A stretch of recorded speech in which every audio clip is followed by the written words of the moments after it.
son Davey should be next. You can see Earnhardt, the yellow car still in the picture, but Buddy Baker, who has a lot of sentiment among veteran observers, as one of the real threats. Oh, we have a problem. Allison is blowing the tire.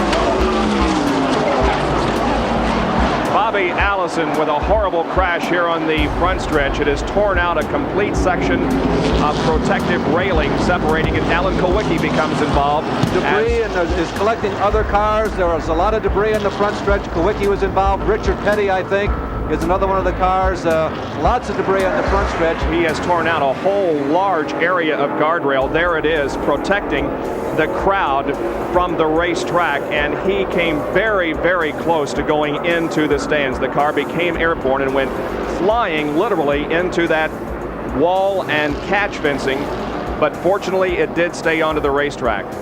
Bobby Allison is moving around in the race car, and that is certainly good news for us, but he has to be quite shaken after a tremendous crash. The red flag has been brought out. There's Bobby getting out of the car. I told you that Bobby's car, though, was heavily damaged. It did stay together. The integrity of the roll cage is intact. The crowd is giving Bobby a very warm welcome out of that machine, but the car lived up to NASCAR standards. Larry, I think a tire blew. I think I saw a tire coming apart while he was right here in the tri-oval, nearing the starting line. Right rear, it begins to shred, and the car goes out of control. You're at 210 miles an hour. You can see the right rear going. You see the debris there on the left-hand side of your screen. Earnhardt avoids Bobby. The car goes backwards. The aerodynamics get underneath the car, and Allison gets up into the fence. The aerodynamics lifted the car. They're not built to go backwards. Right underneath Harold Kinder. Harold, he stayed in there. Boy, I'll tell you, talk about a trooper. Kinder is right there. He's got the yellow flag out right away. That is a veteran, confident flagman. There's a tire going. Here's another angle of it, and we'll just let you watch it because we've covered it well. There goes Darrell Waltrip going by without becoming involved in it, but as I said, as the cars came down now, they were running over the debris of the Allison car, and tires were blowing, and therefore they became involved in the crash. There's Petty, Alan Kulwicki, Phil Parsons made contact with the Bobby Allison car. And I'm with Benny Gertel. He's team manager for Stavola Racing. Benny, you were close to that accident. Hey, I've got to go, Robbie. There's been another accident on the track. Thank you. All right, racing back to the line. Sterling Marlin trying to make up a lap. There's Stan Smith's car demolished, and there's some flame coming out of the Alabama driver's car.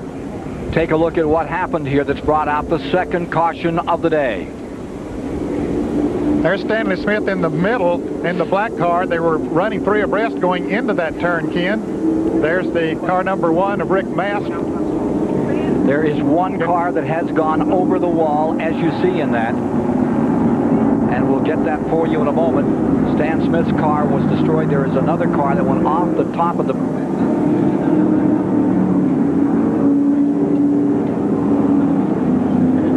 Here you see Smith being administered to. It was a 5-car wreck.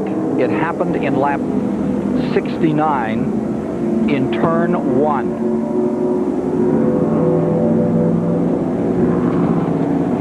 Smith's car has been brought to a halt along with 3 others, and we'll take a look again, and we'll look at it in slow motion now. Okay, they're entering turn number 1, Ken, and it looks like somebody got into the wall and then came back down into the other cars, and then there is a car going over the wall. It's a red car. It could be the car number 32 of Jimmy Horton. We think that's who it is, but we're not absolutely sure. And there's Rick Mast coming in there. The car number 37 of Loy Allen was involved in it. Richie Petty's car was collected as well.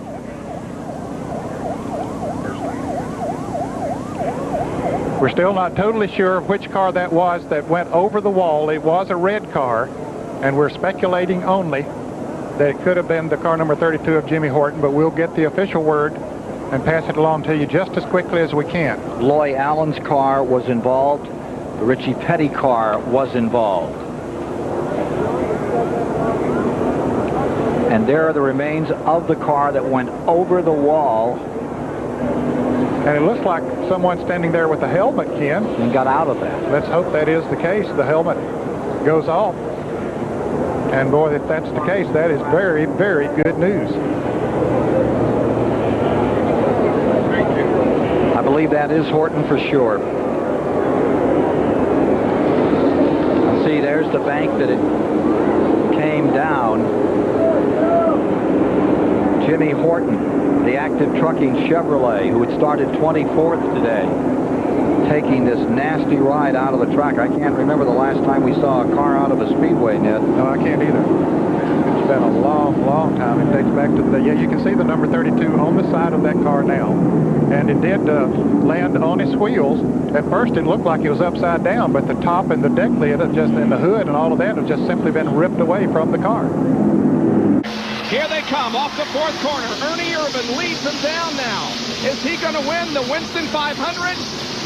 Jimmy Spencer is second. They come through the tri-oval. Checkered is waving. Ernie Irvan wins, and Rusty Smith that gets airborne and flips wildly right at the start-finish line. Very reminiscent of his accident at Daytona. What a way. Yeah, he's moving. I see him moving around in the car. I saw it there. We see his head moving around. Yes, we do. Thank God. Now here is what happened. Okay, there's Rusty and Dale Jarrett running side by side. Earnhardt comes down on the inside, trying to draft Rusty and go right out of the picture, and it looks, there he is. Earnhardt right up on the back bumper of Rusty, and he does touch him. That's and why around he goes. And that's one reason that Dale Earnhardt went down there. That's why he was so concerned, because he touched Rusty Wallace to start this situation, it looks like. And the car overturns about 6 or 7 times, pirouetting on its nose, end over end, side over side, comes to a rest on its wheels between the start-finish line and turn 1. He will be credited with 6th finishing position. Here is another angle. Here they come down through there. Jarrett and Rusty Wallace side by side. Dale trying to get down on the inside, trying to go down. And looks like he just touched Rusty, and the car, just like Daytona, started flying. It goes up in the air. I thought maybe it was going to do like Jimmy Spencer did last year and come back on its wheels, but it didn't. It caught. And here it goes again. There is a huge cheer going up from the grandstand just opposite of where Rusty's car has come to a rest, and we assume that the cheers are because he is out of the car, or at least they can see that he Event in a pizza oven, and there's been. And there's a spin. There's trouble. Upside down. Schrader. Like Schrader's number 25, side over side, end over end. Another car in trouble and also getting airborne. Terry Labonte is involved. His car spinning around on the grass. There is Elton Sawyer spinning around. Rusty Wallace there. There's Lake Speed. There's Rick Mask. Bobby Labonte is up against the wall. We'll take a look and see what happened in a moment. They're racing back to the line as they come to the stripe, getting through it. Earnhardt is okay. Marlin for second. 30 comes across next. Michael Waltrip. Jeff Gordon getting through it. He's okay. He was right at, Jeff Gordon was right there where it started to happen. I don't know if he was involved in the happening of it, but he did get on through. There you see Bobby Labonte's car that's up against the wall. Clean stop, guys. Bobby Labonte's number 18 pressed up against the wall. Morgan Shepherd, Kyle Petty, and they had to pick up that debris. They set a record back at 120 of 179 miles an hour. That was with Gordon in the lead. The old record was Cale's way back in 1978 at 178. And there you see Schrader's car absolutely destroyed. Well, he took a nasty roll. There was so much happening, couldn't see it all. 500. Here you see Gordon in the 24. Okay, he comes up and clips Ken Schrader, his teammate, and sends him around. Schrader's car going backwards. The roof flaps are up, and then he gets hit by Ricky Craven. And then that flips the car over. He just drove in under him and turned it over. And the car will roll. And then other cars coming back with all the smoke and people slowing down. They start hitting each other, and lots of cars getting involved as we see Schrader's car continue to roll and tumble on the grass. Jeff Gordon's in car. And I believe this is in slow motion. Okay, there's Schrader up on the outside. And you can see him make contact right there and spins Schrader around. Gordon goes on. Apparently no harm done to his car. Jeremy Mayfield giving us these pictures. And there they're wrecking in front of them, and he hits Bobby Labonte right there, just gives him a little bit of a tap as we see Schrader's car going up in the air, and it spins Bobby right into the outside wall. And Bobby run into the 41 car. Here's another angle. You can see it had already started to happen there. Craven coming around and spinning the 41. Mayfield, you see he has bounced off the 18 in Schrader's car. So there's no place for those other cars to go. Can take this kind of intensity for 500 miles, inches apart, better than 190 miles an hour. Any mistake can send you flying into that outside wall or whatever, and they do it all day long. Mark Martin gets sandwiched again back there, this time as they go back to turn one. And Martin's into the wall now. Trouble in turn number one. Mark spins out of control. The whole pack is involved. Cars tumbling through the air, over on all twisting around and hit again as it comes back to the bottom of the racetrack in the corner. A savage crash in turn one. Several cars involved. Mark Martin's car sliding back down the racetrack now, being hit by several others, and we have a pile of cars sitting at the bottom of the banking in turn one. Ricky Craven, one of the cars that went up in the air, a lot of damage to that. Ernie Irvin was involved. We got Jeff Purvis down here. Jeff Gordon with a lot of damage. Rusty Wallace was in the crash. Also the Mike Wallace car. Elton Sawyer still sitting on the apron of turn two. The Derek Cope car is here. Jeff Bodine's machine is here. Some of those cars now beginning to roll, driving away with a lot of torn up sheet metal, but still sitting on the apron between turns 1 and 2.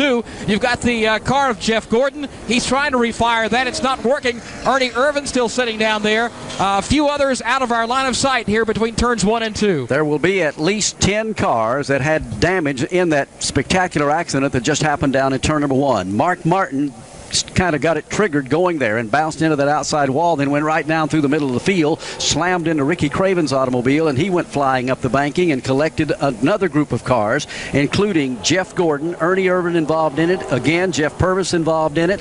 Looked like Rusty Wallace got a piece of it, Mike Wallace, Elton Sawyer, Ricky Rudd's car badly damaged, Jeff Bodine involved in it, and also Derek Cope. Barney, by far the most seriously damaged of those cars was Ricky Craven's machine. When it got turned around over the top of Jeff Gordon's car in turn number one, he went up into the safety fencing that is designed basically to keep a car inside the racetrack, and then bounced back into traffic and was struck again by another car. Some very severe damage there from the looks of it, or at least a lot of the sheet metal torn away from the car for Ricky Craven.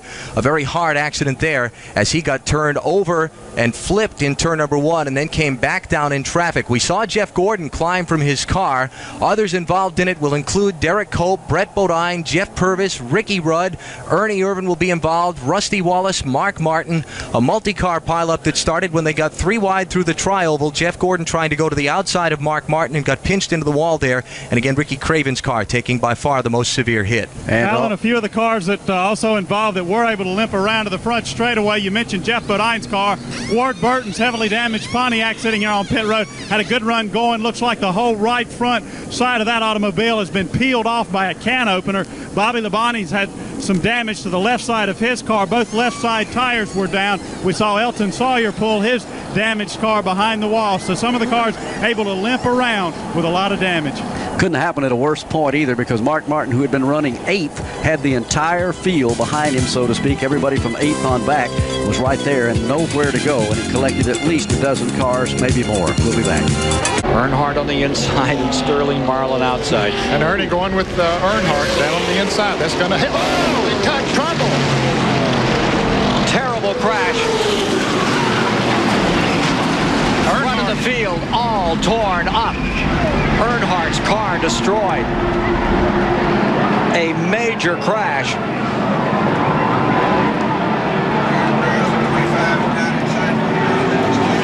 Sterling Marlin taking off the gloves. Earnhardt's number 3. Head on into the wall at 190 miles an hour. He almost got upside down. That car got very high off the ground. That's Ward Burton there. You can see the. And they're going to cut him out of the car.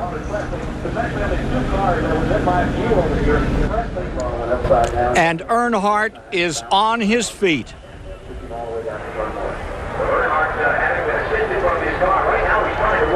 Dale Earnhardt attempting to walk to the ambulance.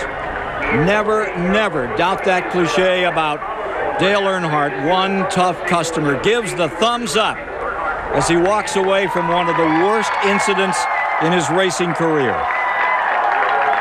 Well, you can see Earnhardt is leading. Ernie Irvan trying to pass the 4-car of Sterling Marlin, touches him, shoots the left front of Marlin's car down into Earnhardt. Earnhardt into the wall, and then since they were at the front of the pack, lots of other cars came along and got involved. Earnhardt rolling over in that incident. Another angle.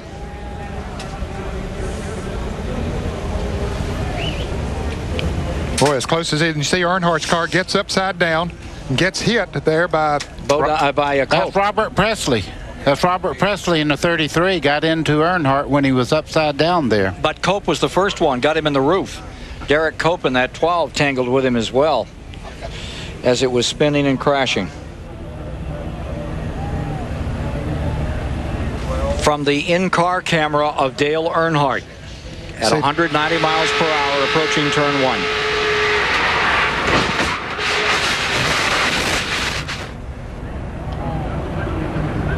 Sterling Marlin's pictures of this incident.